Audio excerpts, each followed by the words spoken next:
Assalamualaikum warahmatullahi wabarakatuh.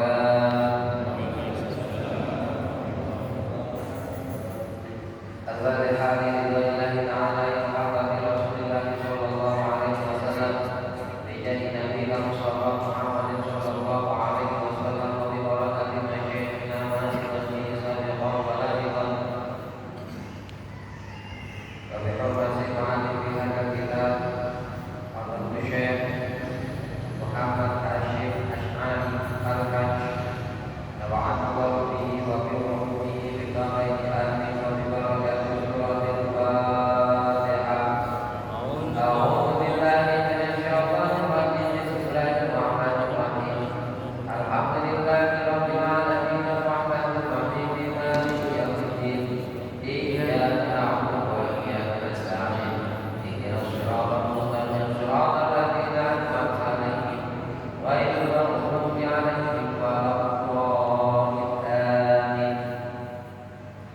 Bismillahirrahmanirrahim. Qala al-mu'allif rahimahullah wa nafa'ana bihi wa bi 'ulumihi fid dharain amin.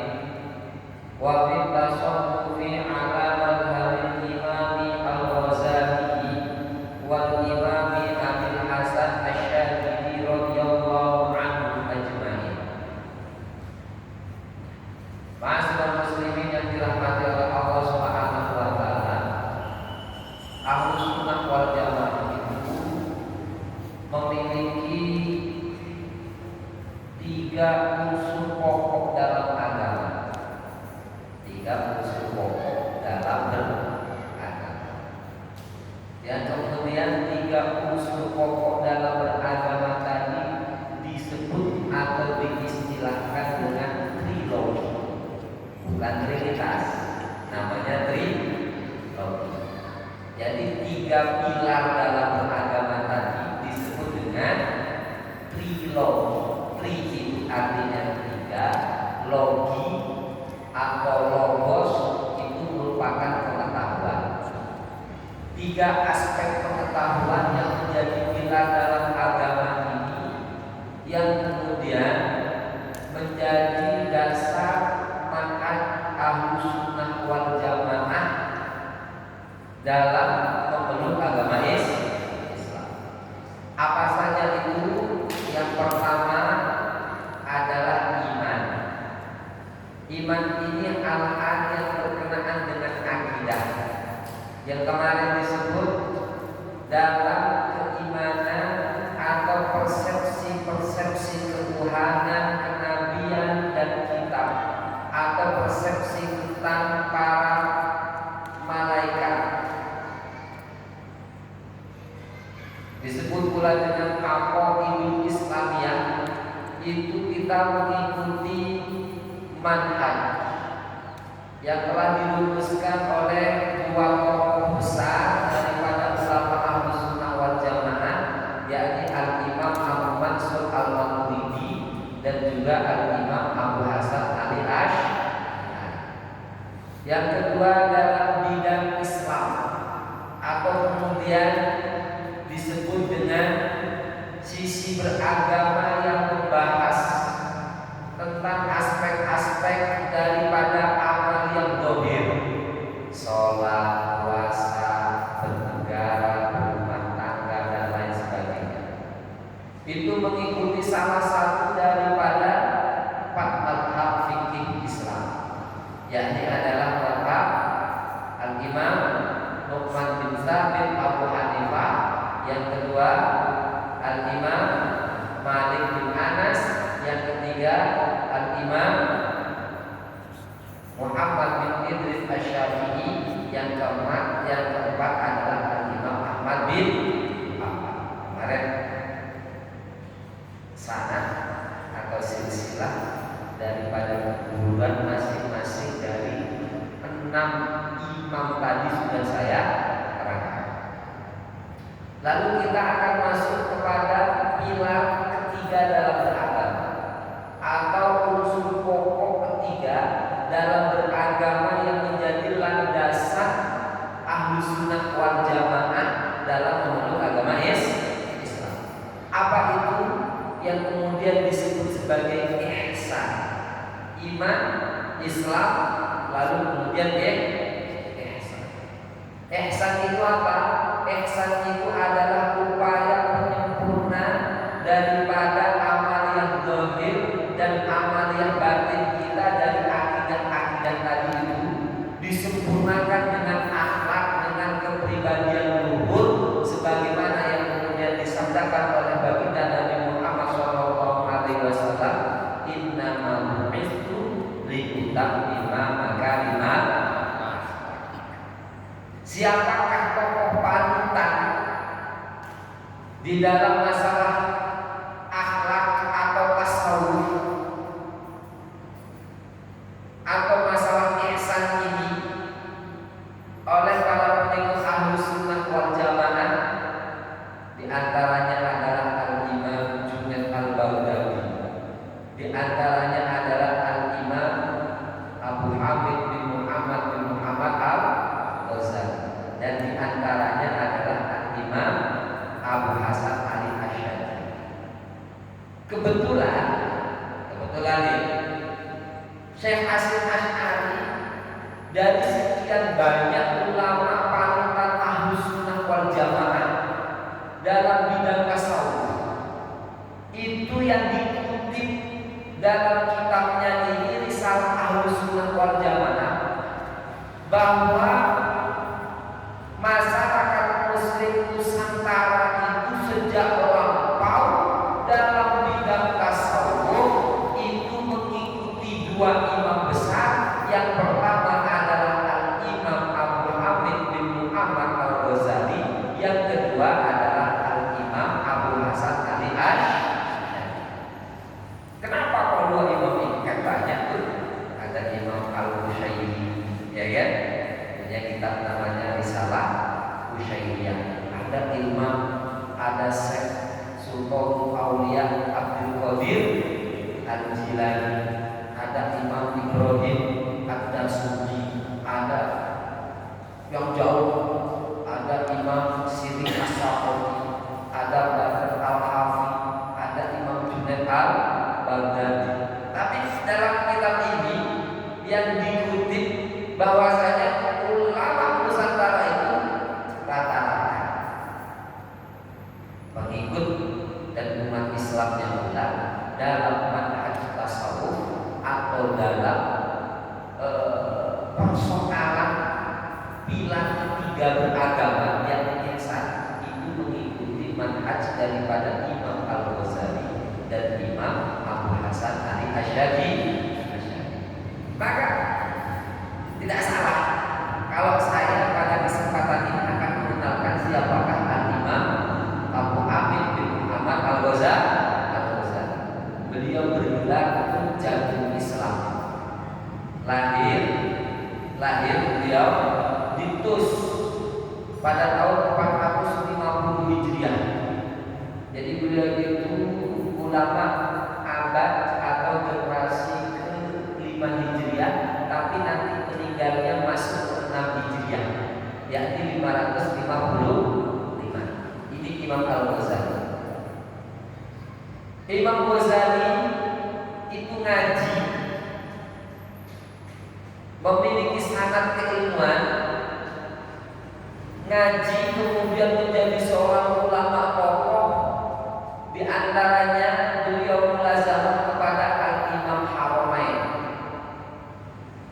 Abdul Malik bin Abdullah, atau yang dikenal dengan Imam Haramain Al-Juwaini.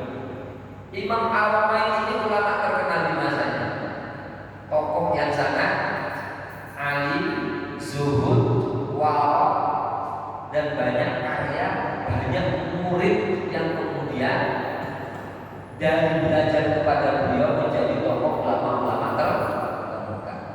Imam Haramain ini ngaji kepada ayahnya sendiri di antara gurunya, yang kemudian disebut Al-Imam Abu Muhammad Abu Ma'ani Al-Juwaini. Ngajinya Imam Juwaini ini banyak, di antaranya kepada Al-Imam Abu Thayyib As-Subuki, kepada Al-Imam Mufal Al-Malusi, dan banyak imam, banyak tokoh, banyak ulama yang kemudian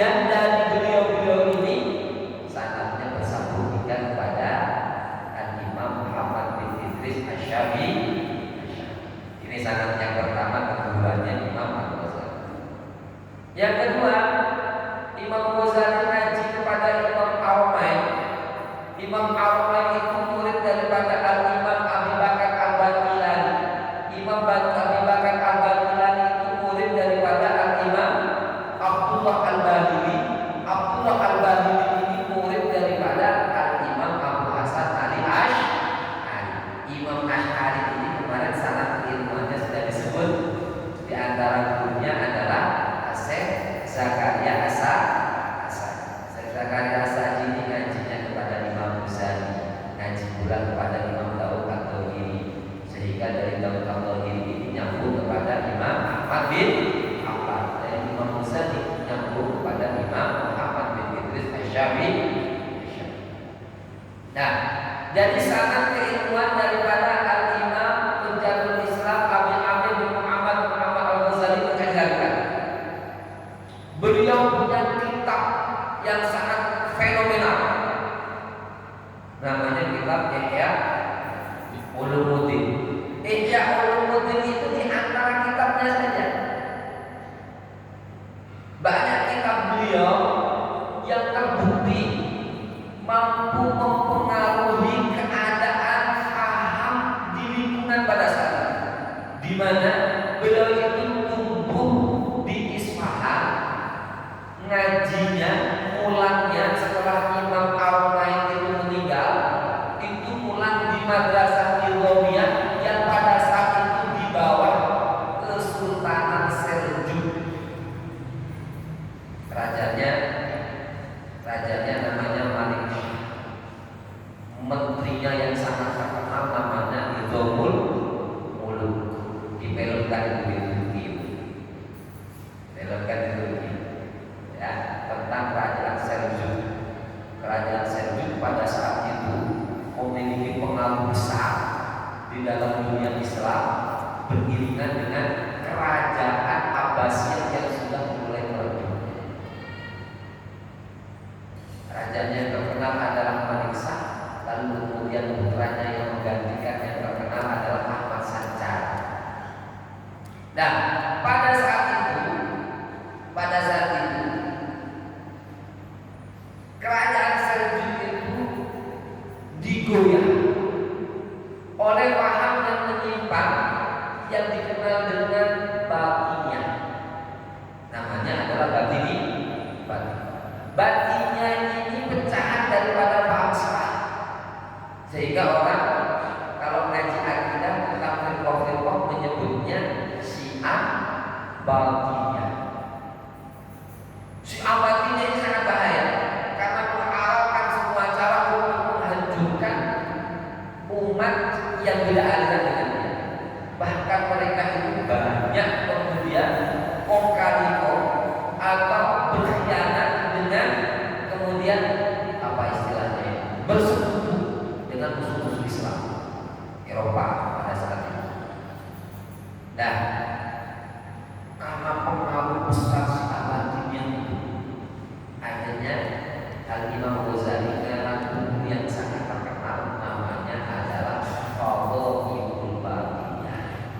Fadhailul Batiniyah. Kitab itu adalah kitab yang membuka borok daripada ajaran-ajaran Syiah Batiniyah, sehingga pada saat itu Imam Ghazali itu termasuk sasaran yang wajib dibunuh oleh orang-orang Syiah. Beberapa kali percobaan pembunuhan kepada Imam Ghazali, namun Imam Ghazali selamat. Imam Ghazali umurnya tidak lama Pak, kayak Imam Syafi'i, sekitar 55 tahun. Lahir 450, meninggal 505, berarti cuma 55 tahun. Imam Syafi'i itu lahir 250, meninggal 200, lahir 150, meninggal 204. Imam Syafi'i cuma 54 tahun. Nah, Imam Ghazali ini dengan kepiawaian dalam menulis dan berargumentasi, sehingga tidak ada yang namanya orang itu kalau pahamnya menyimpang menang debat daripada Imam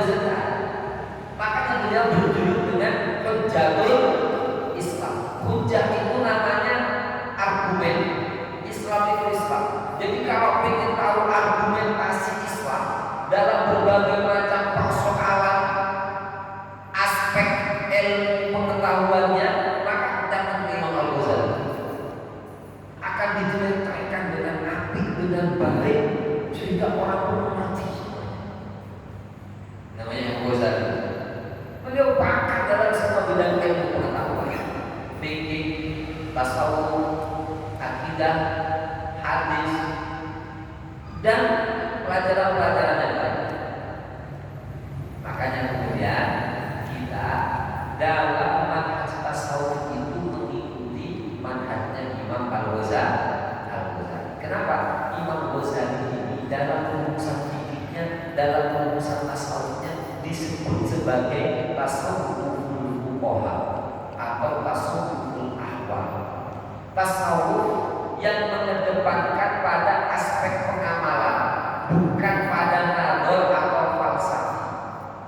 Namanya nanti akan saya catat tasawuful fuqaha atau tasawuful ahwal.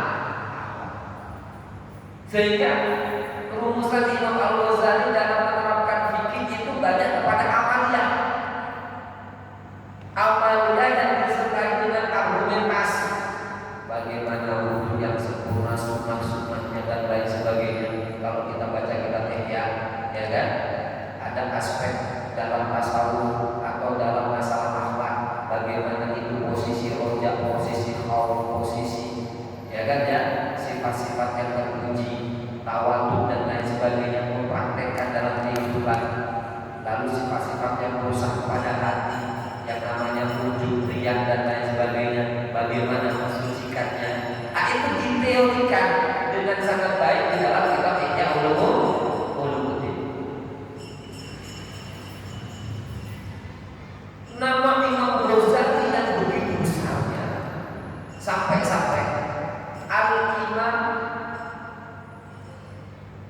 Al-Hafidz Muhyiddin Abi Zakaria Yahya bin Syaraf An-Nawawi, Imam Nawawi, itu memuji kitab Ihya tersebut sampai mengatakan kadal Ihya ayatul Al-Quran. Ihya itu sampai ayat-ayat Al-Quran. Kenapa? Karena memang isinya Al-Quran dan hadis, penjelasan daripada amalnya di dalam Al-Quran dan hadis. Sehingga kitab ini dikaji di berbagai macam tempat dan ilmu pendidikan Islam. Di situ ada akidah, di situ ada syariat, di situ ada tasawufnya, di situ ada akhlak lengkap. Makanya orang kalau belum pernah hatam Ihya, belum pernah ngaji Ihya, repot yang menjadi wali. Katanya seperti itu. Kalau ahli ibadah belum pernah ngaji Ihya, belum pernah hatam Ihya, biasanya jadi dukun, bukan jadi wali. Karena ilmunya wali itu banyak ada pada kitab Ihya.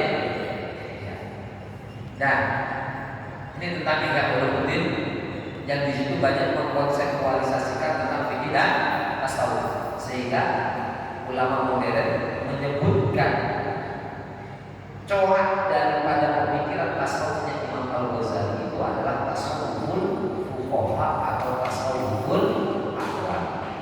Yang pertama, Imam Ghazali itu kemudian hijrah ke Palestina untuk berkorban menyendiri.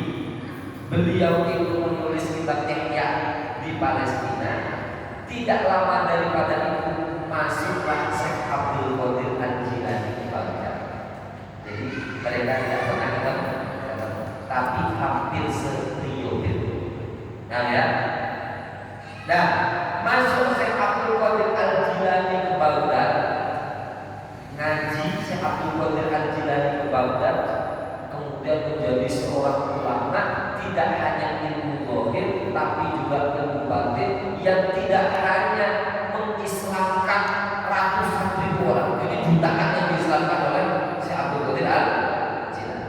Beliau itu kalau sudah ngaji, Syekh Abdul Qadir Al-Jilani kalau sudah ngaji dulu, lalu kemudian ada ya orang yang atau santri membacakan satu ayat, membacakan satu ayat. Ayat yang dibacakan tadi diterangkan oleh beliau dengan berbagai macam disiplin ilmu pengetahuan, sehingga tidak ada pada saat itu yang namanya Al-Hafidh Jamaluddin Al-Bandari. Sempat dan pernah mengajak Al-Hafidh Abdurrahman Abdul Faraj Ibnul Jauzi. Ini gelarnya dua-duanya Al-Hafidh, bahwa Al-Hafidh ya hafal 250.000 hadis. Diajak Al-Hafidh Abdul Faraj Ibnul Jauzi datang ke majelisnya Syekh Abdul Qadir Al-Jilani. Duduk. Satu-satu dibaca satu ayat. Setelah dibacakan satu ayat yang namanya Syekh Abdul Qadir Al-Jilani kemudian menjelaskan ayat tersebut dari satu ayat menggunakan 17 perspektif ilmu pengetahuan. Tanya Al-Bandari kepada Ibnul Jauzi, "Ata'rif hadzal wajh?" Kamu pernah dengar keterangan ini? Pernah? Sama-sama alim tadi. Sama-sama. Belum selesai satu ayat tadi dilanjutkan penjelasannya hingga 20 perspektif ilmu pengetahuan. Jadi kalau ngaji semisal satu ayat itu diterangkan nahwunya, sorotnya, balaghahnya, badainya, manteknya, iklalnya, diterangkan dulu. Belum nanti secara sains, kedokteran dengan berbagai macam perspektif ilmu pengetahuan sampai ke 20 perspektif.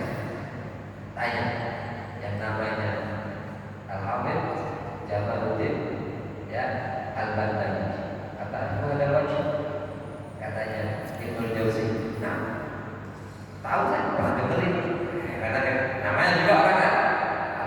Hingga kemudian lebih daripada 30 perspektif yang jarang sekali pengetahuan itu didapat di buku-buku, di kitab-kitab. Sampai tanya yang namanya Al-Bandari kepada Abu Faraj Ibnul Jauzi, pernah dengar nggak yang seperti ini? Belum pernah.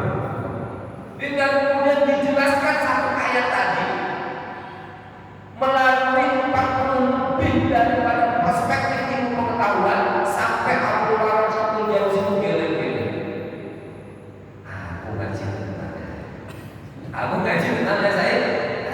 Ini Al-Hafidh mengaji kepada Syekh Abdul Qadir Al-Jilani. Beliau itu Syekh Abdul Qadir Al-Jilani termasuk daripada tokoh panutan kita dalam bidang tasawuf. Cuma karena kita itu mengenal Syekh Abdul Qadir Al-Jilani saktinya doang. Iya. Mengenalnya saktinya doang. Kita tidak tahu bahwasanya Syekh Abdul Qadir Jilani itu dulu ketika muda mondoknya ngajinya nggak dikirim sama ibu bapaknya, sampai beliau itu kalau habis ngaji selesai segera pergi lari ke tempat sampah. Tempat sampah cari makanan bekas.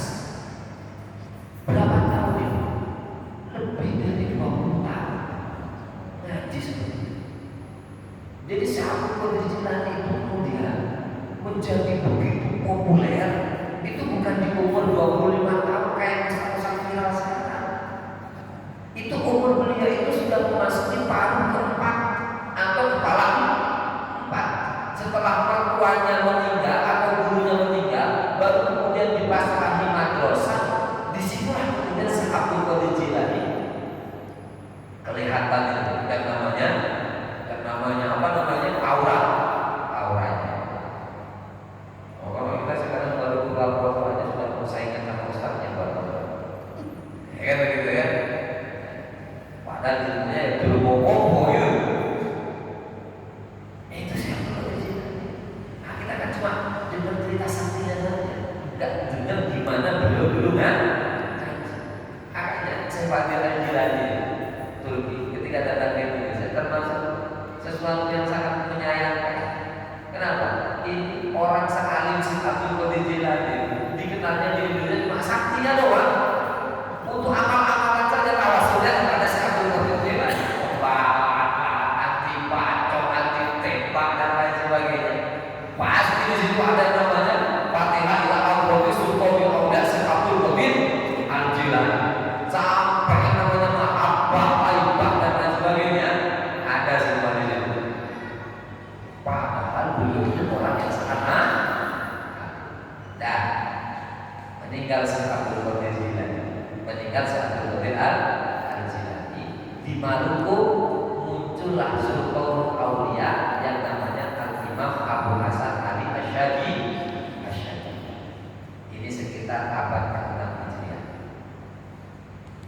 Jadi nggak ketemu.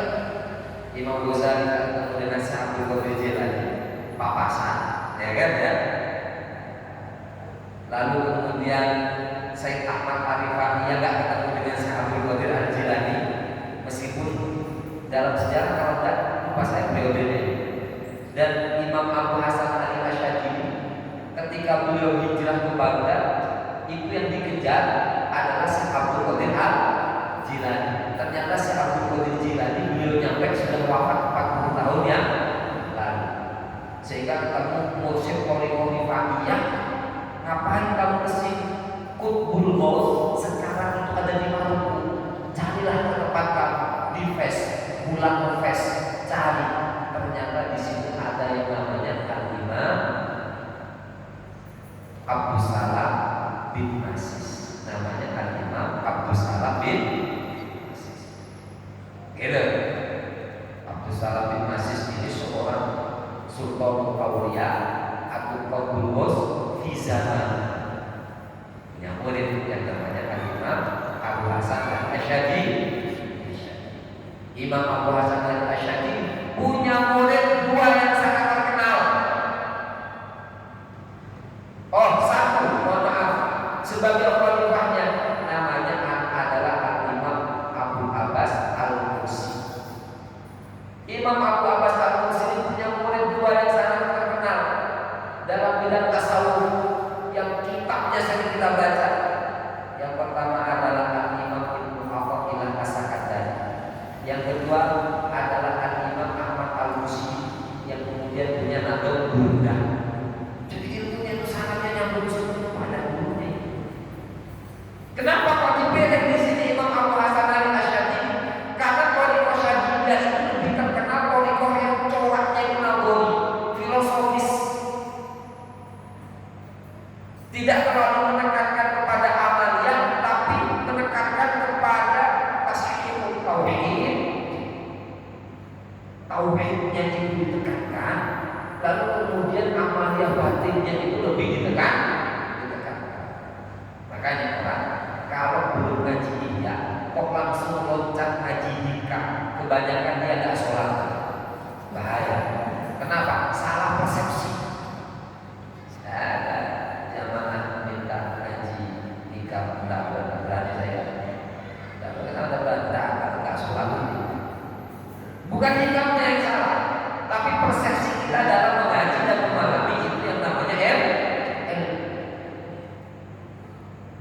Imam Ibnu Athaillah As-Sakandari itu periodenya bersamaan dengan yang namanya Syekhul Islam Ibnu Taimiyah, sehingga dua tokoh ini sering berhadapan. Dan kenapa kok dipilih dua tokoh ini? Satu Imam Al-Ghazali, yang kedua adalah Imam Abu Hasan Al-Asy'ari. Karena dua tokoh ini memiliki corak tasawuf yang berbeda, yang satu sama lain itu sama-sama dan saling melengkapi. Kalau corak daripada Imam Al-Ghazali adalah tasawuful fuqaha atau tasawuful ahwal, tasawuful a'mal. Kalau Imam Abu Hasan Al-Asy'ari beserta thariqah Syadziliyah dan para pengikutnya itu tasawufnya adalah tasawuf nawawi atau tasawuf arifin atau tasawuf falsafi. Jadi tasawuf yang menekankan filsafat. Wah, itu bahasanya jangan, ya kan? Bagaimana kita ngaji tasawuf falsafah. Nah, saya kasih contoh.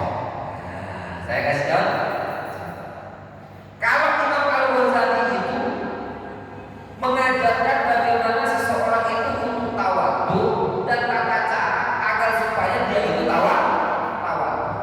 Tapi kalau dalam tasawuf falsafi cukup diungkapkan pada satu hal, apa? Man asbata fi nafsihi tawaddu'an fa huwa mutakabbirun haqiqatan. Kalau orang menyatakan dirinya tawadhu berarti dia sombong. Paham ya? Jadi kalau kita itu kalau belajar tasawuf yang sifatnya fuqaha atau ahwali, diajarkan bagaimana kita itu agar menjadi orang yang tawadhu. Akan tetapi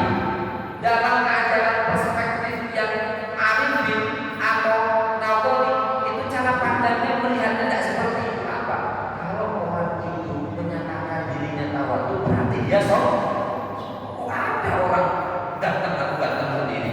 Kan begitu. Orang baik aku baik sendiri. Yang menetapkan tawadhu dan tidaknya itu Allah. Dia menetapkan dirinya, menyatakan dirinya tawadhu, berarti dia sungguh. Nah, ini namanya tasawuf yang sifatnya naro. Itu. Kalau kita ditekankan kepada amal ibadah dan lain sebagainya, kalau yang namanya nadhari dan falsafi itu al-i'timad alal amal, i'timad alal amal tidak boleh. Kenapa? Karena kalau i'timad alal amal, nanti ketika wujud zalal, maka dia itu tidak teguh. Ketika tergelincir, maka terjadi yang namanya nuqsanul rojah, kurang harapannya kepada Allah, sehingga menunjukkan dia iman amal bersandar kepada amal. Tetapi bahwasanya kita masuk surga, masuk neraka itu murni bifat. Ini sama-sama ajaran Islam, sama-sama benar. Cuma perspektifnya atau persepsinya atau tingkatannya itu berbeda. Dua hal ini sama-sama diakui di Indonesia itu. Ada model kiai, ya kan? Ada model kiai, yang ngaji tadi filsafat. Ada model kiai pesantren itu, yang modelnya itu harus tahajud, harus duha, harus dan lain sebagainya. Ada model kiai, nanti ngaji dengan aku dong, ngaji habisnya mau cari ini nandur, mau nyambung, mau nonton apa namanya film dan lain sebagainya. Nanti ngaji, dengarkan ini saya ngaji. Ada model seperti itu. Nah, kan? Saya catat nih. Dalam bidang dasar, saya ketinggalan programnya tadi.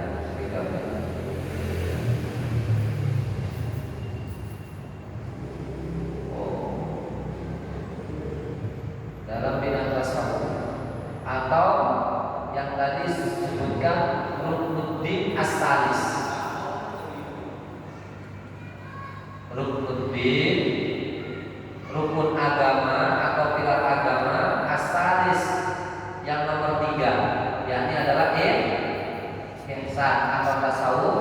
Yang pertama mengikuti daripada satu al-Imam Abu Hamid bin Muhammad Al-Ghazali. Yang kedua mengikuti al-Imam siapa tadi? Abu Hasan Asy'ari. Ini tasawuf ya, bukan thariqah. Thariqah itu bagian daripada tasawuf. Paham ya? Kalau thariqah itu lebih spesifikasi pada dzikir yang bersanad kepada Rasulullah. Jadi tasawuf itu ibaratnya ruangan luasnya. Di situ dalam tasawuf itu nanti ada ilmu sanadnya, ya kan ya? Ada ilmu zikirnya, ada ilmu ininya, macam-macam. Jadi dalam tasawuf itu ada bidang tertentu khusus namanya adalah thariqah. Kalau di Indonesia itu dinaungi oleh Jamiyah Thariqah Tabarok yang dipimpin oleh Maulana Al-Habib Muhammad Mufti bin Yahya. Jadi kalau itu thariqah itu harus punya sanad daripada zikirnya. Zikir thariqah itu tidak bisa kemudian dizikirkan tanpa sanad, tanpa baiat. Harus ada sanad, harus baik. Yang menjadi mursyid pun tidak boleh, tidak bisa kemudian sekadar mursyid. Karena dalam thariqah itu irsyadun nas qabla kamalihi samun qatilun. Menjadi mursyid dalam thariqah dalam ahwal qulub, tetapi dia sendiri belum sempurna, itu justru menjadi racun bagi murid-muridnya. Murid-muridnya diajari gak dunia. Bahasanya disampaikan dengan epik, dengan bagus sampai murid-muridnya nangis. Tapi syekhnya itu masih ingin punya mobil, pesawat terbang, helikopter dan lain sebagainya. Ini muridnya itu pasti binasa. Butuhnya. Tapi nangis itu bahkan ketika bilang biasa itu yang namanya kesan ketika dalam sebuah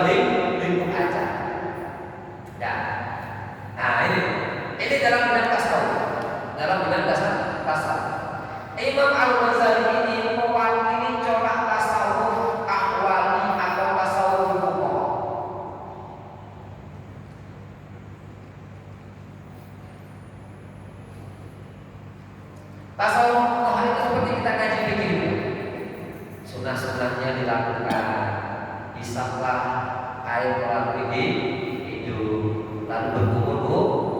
Sebenarnya kan wudhu itu kan cukup wajah dia wajah tangan kepala kaki selesai kan? Nah, kita diajarkan dalam tasawuf untuk menyempurnakan wudhu itu dengan sunnah-sunnahnya, dengan pula adab-adab dan etikanya. Itu namanya tasawuf. Nah, tasawuf orang juga menyebut sebagai tasawuf ahwali atau disebut pula dengan tasawuf ahwal. Ya, tasawuf ahwal atau ahwal. Yang kedua, Imam Abu Hasan Al-Asy'ari ini mewakili tasawuf arifin, tasawuf arifin, tasawufnya orang-orang yang arif billah. Jadi kalau kita belajar dulu ada yang namanya warok. Bapak tahu warok? Warok itu tidak mau perkara yang haram dan subhat. Kalau yang ditinggalkan haram saja berarti itu warok paling rendah tingkatannya, tapi dia sudah mendapat gelar warok. Subhat masih mau? Itu subhat masih mau? Masih mau. Agak khusus sedikit tasawuf waroknya orang khusus itu dia yang haram tidak mau, yang subhat itu tidak mau. Naik sedikit yang haram tidak mau, yang subhat tidak mau, ya kan? Yang subhat tidak mau, yang halal kalau dapat melalaikan Allah, melalaikan dari Allah atau berlebihan tidak mau. Ini lebih khusus lah, lebih khusus lagi. Makom tinggi dalam warok itu merupakan awal daripada makomnya orang zuhud. Jadi ini tingkatannya. Ini ada namanya makom warok.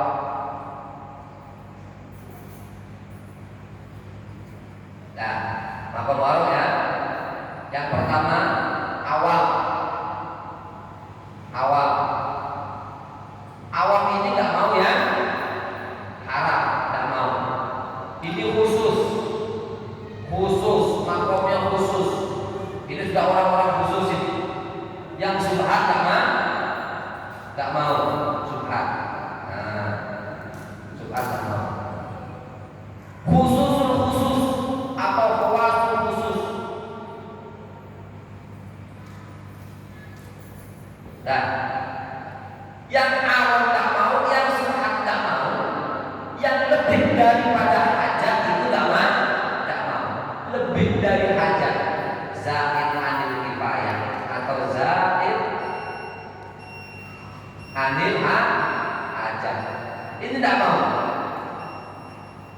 Maka warok tingkat khusus ini paling atas ini adalah awal makom zuhud.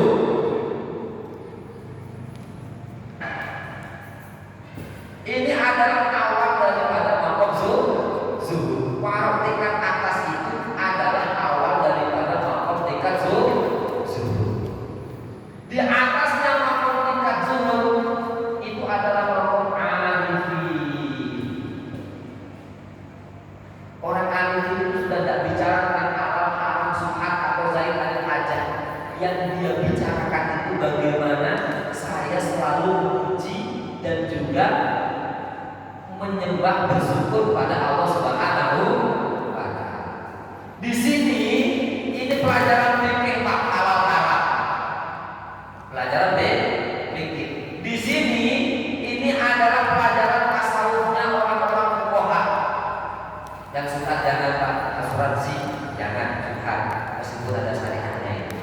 Ya kan ya, subhat.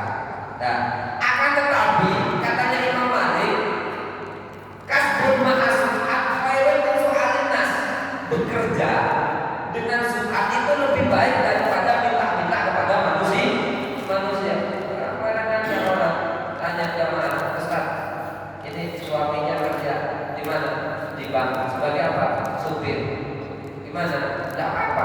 Katanya tidak boleh haram, tidak masalah. Nah, kalau semisal mati berhenti Pak, gimana siapa? Saya juga mau belanja, nggak bisa juga. juga kan?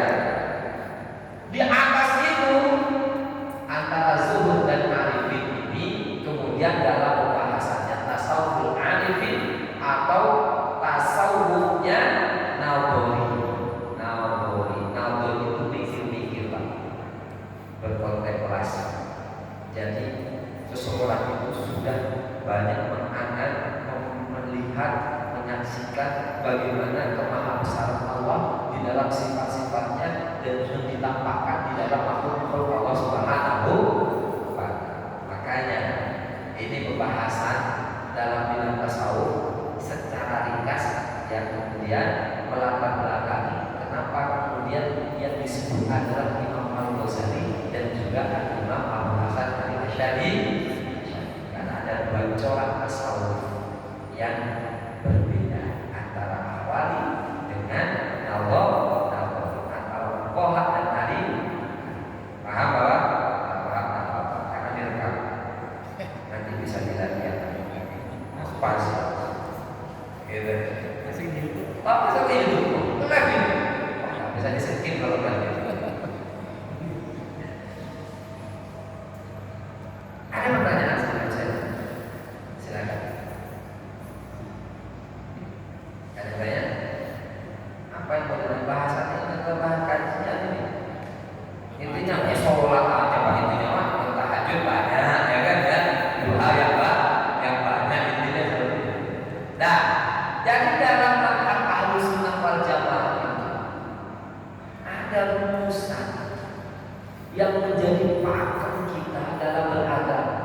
Keluar daripada ini maka tanda-tandanya mereka mengikuti paham-paham atau firqah yang menyimpang.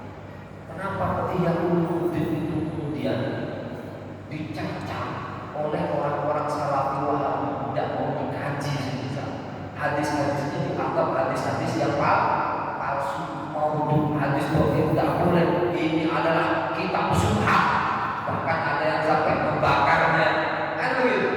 Karena ini kitab kalau semisal dibaca oleh umat Islam yang memang manhajnya akidahnya betul, itu akan memperbaiki berbagai macam sisi dalam beragama mereka. Gak kalah rusak, sedangkan mereka itu inginnya rusak. Paham ya? Ada buku baru terbitan oleh pesantren Sidiki, namanya Membela Hadis Dhaif dalam kitab Ihya Ulumuddin. Beli, bagus. Belum bisa baca Ihya-nya, baca bukunya saja dulu. Kalau bisa ya ngaji Ihya-nya. Kalau nggak bisa ngaji kitabnya, beli terjemahnya tak apa-apa. Beli terjemah. Karena di antara kitab yang nggak mau diterjemah oleh orang-orang Wahabi, Ihya Ulumuddin. Kalau kita Riyadhus Shalihin punya Imam Nawawi banyak terjemah oleh orang-orang Wahabi, banyak terjemah. Setelah diterjemahnya nggak cocok, itu terjemahnya dipelintir. Bab yang nggak cocok dibuang, hadis yang nggak cocok dibuang. Nah, kalau Ihya nggak mau ya, nggak apa. Jadi kalau beli terjemahan Ihya itu lebih aman. Kalau terjemahan Riyadhus Shalihin itu banyak pemalsuan, termasuk Arba'in Nawawi itu banyak beberapa kata dipotong, dibuang oleh orang-orang Wahabi Salafi, dan saya siap membuktikan. Gitu ya. Baik, masyarakat muslimin yang dirahmati Allah, ini pertemuan penutup di tahun ini. Besok kan sudah Ramadan kan? Bulan depan sudah Ramadan, dan akan kita lanjutkan pada pertemuan nanti setelah Ramadan di bulan Syawal atau di bulan Dzulqa'dah. Artinya sudah selesai satu bab tentang mengenal Ahlus Sunnah wal Jamaah, bagaimana nas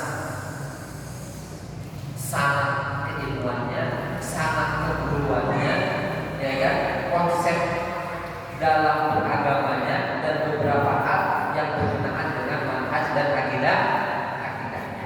Berikut tentang amal yang diikuti oleh orang-orang Jawa yang disebutkan oleh Ki Hasyim Asy'ari, bahwasanya mereka itu dalam fikih mengikuti mazhab Syafi'i, dalam akidah mengikuti mazhab Asy'ari, dalam tasawuf mengikuti mazhab Imam Al-Ghazali.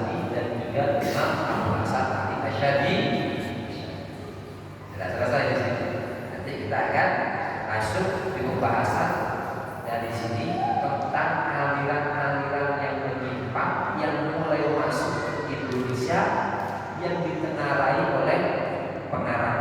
Maksudnya itu mulai kapan? Aliran apa saja itu? Akan disebutkan nanti di sini. Jadi kalau merasa dirinya nanti ada tangga saya mirip seperti ini Pak, jangan tersinggung. Bukan saya yang menyebutkan, beliau yang menyebut. Baik, masyarakat muslimin yang dirahmati Allah, demikian takdir kita pada malam hari ini. Kita bertemu dengan banyak surah Al-Fatihah. Semoga kita diberikan manfaat di dunia wal akhirah, dikabul hajat-hajat kita, dipertemukan kita dengan bulan suci Ramadan, dijadikan keluarga kita keluarga sakinah mawaddah warahmah, anak-anak kita dijadikan anak-anak yang saleh dan salehah, dan semoga kita diberikan oleh Allah rizki yang melimpah halal dan barokah, dan kelak saat kita dipanggil oleh Allah diberi husnul khatimah pada dunia wa ala salihah al-fatihah.